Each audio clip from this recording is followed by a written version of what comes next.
High guys ଜୟ ଜଗନ୍ନାଥ। ଆଜି ଚାଲନ୍ତୁ ଯିବା ଚନ୍ଦନ ଯାତ୍ରା ବୁଲି ଯିବା ପାଇଁ। ଆମ ବାଲେଶ୍ୱରରେ ଚନ୍ଦନ ଯାତ୍ରା କେମିତି ହେଉଛି। ମୋ ସାଙ୍ଗ ମୁଁ ଚନ୍ଦନ ଯାତ୍ରା ବୁଲି ଯିବା ପାଇଁ ବାହାରିଲୁ। ଏ ହେଉଛି ଆମ ଗଡ଼ଗଡ଼ିଆ ପୋଖରୀରେ ଚନ୍ଦନ ଯାତ୍ରା ହେଉଛି। କେତେ ସୁନ୍ଦର ସବୁ ସଜା ହେଇଛି ନା। ଦୋକାନ ପତ୍ର ସବୁ ବସିଛି, ଡେକୋରେଟ୍ କେତେ ସୁନ୍ଦର ହେଇଛି।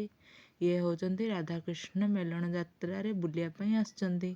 ବାବାରେ ଭିଡ଼ ହୋଇଛି, ଲୋକମାନଙ୍କୁ ଗହଳି ପୁରା ତାପରେ ଆମେ ମଠସାହିରେ ବୁଲିଯିବା ପାଇଁ ଆସିଲୁ। ଏଠି ଶିବଙ୍କ ଚତୁଃପାର୍ଶ୍ୱରେ ସବୁ ନୌକା ଘେରା ହେଇଛି, କେତେ ସୁନ୍ଦର ସବୁ ଡେକୋରେସନ୍ ହେଇଛି। ଆମର ରାଧାକୃଷ୍ଣ ଯାଇ ଏ ପୋଖରୀରେ ନୌକା ବିହାର କରିବେ। କେତେ ସୁନ୍ଦର ପୁରା ଲାଇଟ୍ର ଡେକୋରେସନ୍। ତାପରେ ଆମେ ଟିକେ ମାଛ ଦେଖିଦେଲୁ।